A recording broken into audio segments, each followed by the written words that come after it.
샬롬 할렐루야. 초인류 정상국가 11번째 제4장 코로나노믹스 대전환 1. 성장 쇼크. 코로나노믹스는 말 그대로 코로나19가 덮친 성장 동력 정체를 극복할 새로운 경제 해법을 의미한다. 여기서 경제 시스템이 중요한 이유는 바로 전대미문의 대위기의 시작점이 다름 아닌 국민들의 먹고 사는 문제로부터 시작되기 때문이다. 우리 시대 가장 큰 비극은 경제를 알지 못하는 이른바 경알못의 리더십이 대한민국의 기업과 산업 경쟁력을 뿌리부터 뒤흔들어 놓았다는 것이다. 시행착오적인 386 운동권 리더십이 여전히 20세기 민주화 시대 경제관념으로 21세기를 손대려고 하니 제 아무리 선의로 이를 벌여도 결과는 마이너스의 손이 아닌 마이너스의 손으로 전락할 뿐이다. 이번 장은 코로나19 이후 성장 쇼크에 놓인 우리 경제의 근본 해법을 논의하고자 하는데, 먼저 경제의 뿌리를 이루는 기업에 관한 얘기로 시작해 본다. 아울러 기존 프랑스 세례를 중심으로 무너진 성장 동력을 되살릴 K 코로나노믹스 프로젝트의 밑그림을 공유한 후 현재 코로나19로 인해 우리가 새롭게 직면한 주요 거시 현장들에 대한 구상들을 하나하나씩 풀어낼 것이다. 대한민국 미래 성장 동력의 주인공은 다름 아닌 기업이다. 정확히 말하면 기존의 기업을 포함한 스타트업들의 역할이 대한민국 미래를 견인하는 데 있어 결정적인 영향력을 행사할 것으로 내다본다. 이미 우리의 일상 가운데 신생 기업들이 미치는 영향은 실로 막대하다. 각 경제를 만들어낸 유니콘 기업으로는 쿠팡과 배달의 민족 그리고 마켓컬리 등이 있는데, 실제 이들 기업은 코로나19 이후 비대면 경제가 날이 갈수록 커지자 소비자들의 편리는 물론이요, 배달업자들과 플랫폼의 상품 또는 서비스를 제공하는 파트너 업체들과의 공생 생태계로 만들어냈다. 3N으로 대표되는 넥슨, NC소프트, 넷마블 등도 가상현실의 상징인 세계 게임 업계 가운데 주요 트렌드를 주도해 나가고 있으며, 네이버의 나인과 카카오 등은 일상소통에 있어 필수적인 플랫폼을 이용자들에게 제공해 준다. 나는 이런 기업들의 출현이 앞으로도 대한민국의 국가 운명을 좌우하는 데 있어 결정적인 요소로 작용할 것이라고 보며, 이런 기업들의 탐사와 자기 개발 능력을 국가가 더욱 벤치마킹해야 한다고 생각한다. 1. 기업 탐사와 자기 개발을 통해 불확실성과 정면 승부하며 생존하는 존재. 과거의 정치는 경제를 포함한 대한민국 모든 영역을 관리하고 선도했지만, 이제는 시대적 변화에 따라 대한민국 경제 권력의 중심축은 기업의 영역으로 완전히 넘어갔다. 무엇보다 기업이 정부를 압도하는 능력의 근본 요인을 찾으려면 그것은 다름 아닌 생존 능력이 아닐까 싶다. 실제로 기업은 생존을 위해 몸부림치는 존재인데, 여기서 생존이라 함은 기업 본연의 목적인 돈을 버는 행위이고, 이러한 이윤을 토대로 주주, 임직원, 그리고 고객 등 다양한 이해관계인들이 자신들의 삶을 책임져 나갈 수 있는 것이다. 규모는 다를지라도 흔히 알려진 글로벌 재벌 그룹뿐만 아니라 영세 소상공인들도 전부 각자의 기업을 이끄는 대한민국의 주인공들이면서도 자신들의 생존을 위해 투쟁한다. 가령 기업의 생존과 정부의 관료주의 성과가 극명히 엇갈리는 영역 중 하나가 바로 교육 분야이다. 아주 단편적으로 지금의 고3 학생들 중에 대학 수능 능력시험을 준비하는 데 있어 학교 선생님들의 강의를 토대로 준비하는지 물어보면 이는 사실상 난센스다. 철저히 메가스터디와 이투수 등으로 손꼽히는 온라인 사교육 플랫폼을 중심으로 스타 강사들의 강의와 교재들이 고3 수험생들의 절대적인 신뢰를 얻는다. 물론 공교육 시스템 내 선생님들의 역할을 입시에만 국한 짓는 게 불합리해 보이지만 따로 입시라는 고3 수험생들의 니즈만을 놓고 바라볼 때는 어쩔 수 없는 극단적인 격차가 발생한다는 것이다.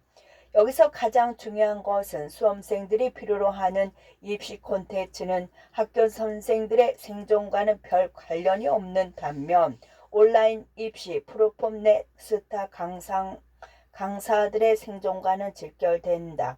결국은 살기 위해 목숨 거는 온라인 사교육 내 학원 강사들의 몰입이 오늘날의 수험생들이 의존하는 콘텐츠 창출에 절대적인 비중을 차지하는 것이다. 결국 기업 경쟁력은 국가의 관료주의란 태생적 한계를 넘어 우리 사회 내 더 나은 대안들을 제공해 줄 수 있는 중추적인 역할을 수행한다. 이 과정에서 정치는 돕는 역할에 충실해야 한다. 일반적으로 기업은 탐사와 자기 개발을 통해 스스로의 생존 과정을 개척해 나가는데 이런 일련의 움직임들에 있어 정부가 나서 기존 관료주의 발상의 한계를 넘어 위기 속 생존 역량 제고에 더욱 힘을 실어 주어야 한다. 앞서 언급한 기업의 탐사 활동이라 함은 미지의 세계를 개척하는 행위이자 탐색, 변화, 유연성 혁신 등의 과정과 밀접히 연결된다. 지금 이 순간 코로나19 이후 비정상의 시대가 하나의 상식으로 자리매김한 것처럼 뒤집어진 세계와 마주하는 기업 주체들은 어떻게 해서든 없던 길도 만들어내면서까지 이 칠흑 같은 어둠 속에서 빛을 찾아내야만 한다. 그런 맥락에서 대한민국 기업의 선도적 탐사 능력은 앞으로 도래할 여러 문제를 해결하는 데 있어 많은 벤치마킹 사례들을 제공한다. 제일 대표적인 사례로 삼성과 현대 등의 대기업들을 들 수 있다. 한때는 소니와 토요타 등의 일본 기업을 각각 롤 모델로 삼으면서 추격형 모델에 의존했던 기업들이었지만 이제는 모두 세계적 표준이자 선도형 모델의 주체로 자리 잡았음을 쉽게 확인할 수 있다. 애플의 고정 마수 삼성은 갤럭시를 안드로이드 프리미엄 브랜드로 선보였고 현대 역시 수소 자동차 산업의 대표 선도 기업으로 모빌리터 사업의 상수로 점차 안착해 나가고 있다. 불과 20년 전만 하더라도 대한민국 기업 브랜드는 2류 수준의 맴돌뿐이었지만 이제는 끝없는 탐사 과정을 거쳐 결국에는 인류 반열에 오르고 대한민국 국가 브랜드 이미지를 재정립하는 데 결정적인 역할을 수행했다. 생존을 위한 기업 외부 역량이 앞서 말한 탐사로 설명된다면 기업의 내부 역량은 개발 활동과 연결된다. 즉 기업의 개발 활동이라 함은 기업의 효율성 제고를 비롯하여 선택, 실행, 교정 등의 내부 개혁이라고 볼 수 있는데 이는 과거 후진적 기업 운영 방식과 어설픈 제품과 서비스 등을 글로벌 스탠다드로 점진적으로 고쳐나가는 것이다. 무엇보다 기업의 개발 능력은 산업 구조의 진화로까지 확장된다. 일반적으로 산업의 변화는 성장, 쇠퇴, 그리고 화정 등의 과정을 거치는데 산업 성장기에는 기업들의 역동적인 참여가 성장 주도는 물론이요 산업 파이 자체를 키우는 방향으로 나타난다. 처음 온라인 소셜 커머스 시장이 각광받았을 때 국내에선 쿠팡을 비롯한 티몬과 위메프 등이 나타나 한국식 경영 모델을 선보였다. 이후 치열한 경쟁 과정을 거쳐 경쟁자 수 감소로 쇠퇴기를 걷다가 이내 실력으로 살아남은 과점체제로 산업 구조가 완성된다. 실제로 올해 2021년 1월 주요 온라인 서비스 결제액을 기준으로 살펴보면 네이버에서는 2.8조 원, 쿠팡에서는 2.4조 원이 발생하여 거대한 경제산업 생태계를 훌륭히 진화시켜 주었다. 정리하자면 이런 진화의 다다른 산업계의 혁신이 완성되기까지는 결국 실력 있는 기업들의 탐색과 개발 능력 등의 복합 시너지 효과로 인해 현실화되는 것이다. 결국은 실력 있는 기업들이 스스로의 생존을 위한 탐사와 자기 개발에 더욱 충실할 수 있는 여건을 만들어주는 것이 국가의 역할이자 코로나노믹스를 현실화시킨 첫 출발점이라 할 수 있다. 특히 이는 개인 단위에도 적용될 수 있다. 기업이 큰 단위에 먹고 사는 문제 해결사라면 그 작은 단위를 이루는 핵심 영웅들은 다름 아닌 기업가 등의 개인들이기 때문이다. 그래서 개인의 탐사와 자기 개발 역시 국가가 적극적으로 나서 자기 경영의 혁신을 이룰 수 있는 기본적인 동기부여와 실질적인 기회를 제공해 주어야 한다. 기업을 돕지 못하는 정치 상상력의 한계, 정책 수요자 중심으로 사고하라.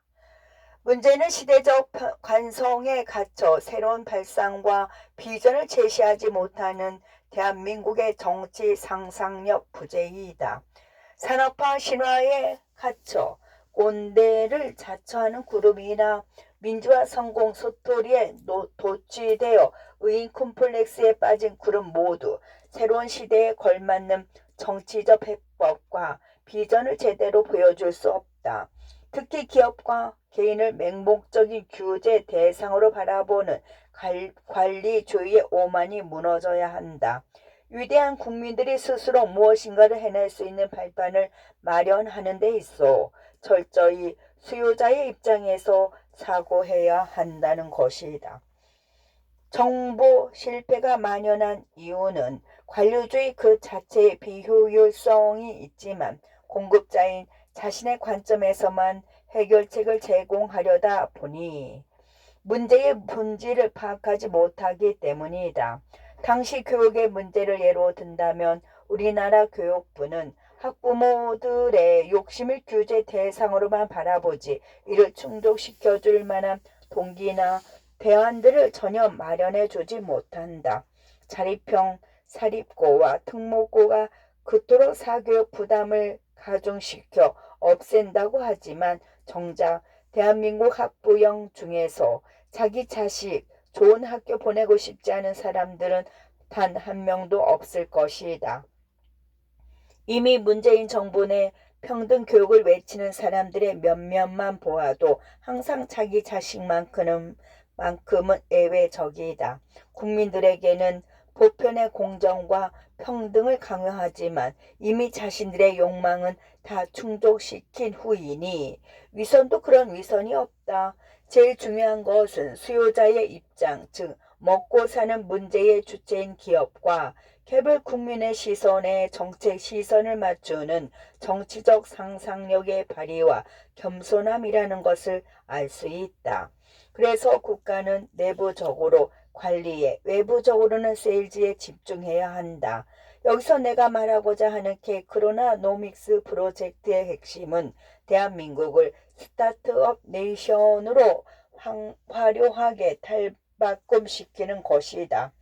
다시 말해 코로나19를 넘어설 대한민국 경제 생태계를 생존 모델을 거쳐 혁신 모델로까지 발전시켜 국민들의 먹고 사는 문제를 포괄적으로 해결할 수 있는 기본 토대를 마련하는 것이다. 2. 개코로나노믹스 프로젝트의 핵심 대한민국 스타트업 네이션.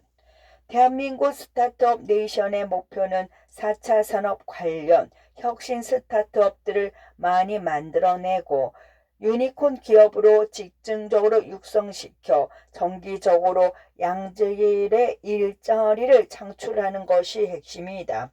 여기서 정부가 집중해야 할 부분은 긍정 효과를 내세워 대한민국 자체를 창업 플랫폼으로 참여할 수 있도록 제반, 제도 및 인프라 모드를 개혁하는 것이다.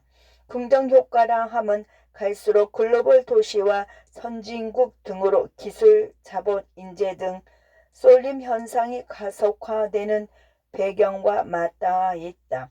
교통, 통신의 발달에 힘입어 세계는 글로벌 시대에 접어들어 무역의 대규모 확장이 일어났고 자본주의가 정점에 이르면서 산업은 점차 인재 확보 및 생산수단이 최적화된 특정 지역이나 도시 등에 의존하는 경향이 더욱 강화되었다. 결국은 특정 글로벌 도시와 선진국들은 규모의 경제에 힘입어 더 우수한 기업과 자원 확보에 유리한 입지를 선점하게 되며 이는 곧 기업 생존에 유리한 생태계를 만들어낸다. 여기에 기업은 생존을 위해 자원의 희소성과 미래 변화의 불확실성 등의 리스크를 줄여 나가길 희망할 것이고 결국에는 리스크 절감에 가장 적합한 생태계를 중심으로 자연스럽게 몰리기 시작해 궁극에는 네트워크 효과를 완성하게 된다. 자본의 흐름도 마찬가지이다. 벤치 캐피털 역시 이러한 쏠림 현상으로부터 자유롭지 않는데 구체적으로는 지역과 사회 인구학적 요인 등의 근접성과 직접 연결된다. 우선 지역성 근접성의 경우 근로자의 위치에 있으면 VC들이 벤처 캐피털들이 스타트업의 정보를 정확히 평가 조언할 수 있을 뿐만 아니라 그만큼 많은 스킨십도 시도할 수 있기에 정보 비대칭성과 신뢰 부족 등으로 인한 리스크들을 효율적으로 제거할 수 있다. 이와 관련된 대표적인 사례로는 강남 일대를 들 수 있는데 실제로 주요 스타트업과 관련된 멘토 직당과 창업 인프라는 강남을 중심으로 집중화되는 현상을 보인다. 삼성의 구글 캠퍼스를 비롯하여 현대 아산재단, 마루 180재단과 스파크랩 등도 역삼동에 위치해 있고 디캠프 역시 선 전능력 일대에 등지를 들어 대한민국 창업 생태계 확장에 선도적 역할을 수행하고 있다. 사회 인구학적 요인에 대한 근접성의 핵심은 누적의 힘과 연결된다. 특정 지역 내 산업과 관련된 VC 투자 경험이 생기면 그만큼 해당 산업에 대한 지식이 축적되고 이를 체계적으로 평가할 수 있는 기준과 인프라가 추가적으로 만들어지기 시작한다. 이러한 현상이 시간에 따라 안착될수록 투자의 패턴 역시 특정 지역 내 산업과 연관된 범위 내에서만 안정적으로 이루어지고 확장된다. 결국 VC들의 특정 지역 내 산업과 연관된 투자 관성이 만들어지고 다른 VC들과 함께 연합체를 만들어 규모의 경제로 동참하게 되면서 그렇게 산업 생태계가 탄생하게 되는 것이다. 미국의 실리콘밸리가 대표적이며 실제로 이 지역을 중심으로 누적된 미래형 첨단 스타트업 생태계는 수십 년째 활성화되어 더욱 적극적인 기업 탐색과 투자를 이끌어낸다. 우리나라도 아직 늦지 않았다. 기업들의 생존 메커니즘을 이해하고 파악한 후 정부가 새로운 샌드박스 즉 규제 프리존을 과감히 만들어줘야 한다. 특정 지역에 클러스터를 이루어 산업 정체성을 확보할 수 있게 해주어 더 많은 신규 투자를 이끌어내고 그와 관련된 제반시설과 규제 완화 등으로 뒷받침해 주어 새로운 경제 생태계를 곳곳에 만들어야 한다. 앞으로는 국가의 제도적 변수야말로 기업의 미래 입지 선정과 투자에 직접적인 영향을 미칠 것이다. 마치 홍콩 민주화 운동으로 인해 나오게 될 글로벌 기업들이 싱가포르로 이동하는 것처럼 우리나라 역시 스스로를 매력적인 이전 후보지로 새롭게 자리매김할 필요가 있다. 글로벌 투자를 유인할 수 있는 인센티브를 과감히 제공해 주어 해외의 자본과 인재가 메이드 인 코리아 클러스터로 이동하도록 설득해야 한다. 무엇보다 조선시대 정치 리더십을 과감히 바꿔야 한다. 과거로 지칭되는 고시 출신의 사고방식과 리더십은 이제 더 이상 21세기를 견인할 만한 역량을 갖췄다고 볼 수 없다. 고시 출신들이 훌륭한 관리자가 될 수 있을지는 몰라도 새로운 기회를 탐색하고 국가적 생동 비전을 제시하는 데 필요한 미래형 정치 인재상은 다름 아닌 기업가 정신을 갖춘 젊은 인재들이다. 나 역시도 평생을 법조인으로 살아왔던 관성으로부터 자유롭지 않지만 앞으로는 더욱 역량을 키우기 위한 기업가 정신 탐구와 시도에 더 많은 관심을 기울이고자 한다. 그런 맥락으로 프랑스의 마크롱 대통령이 지속적인 벤치마킹 대상이다.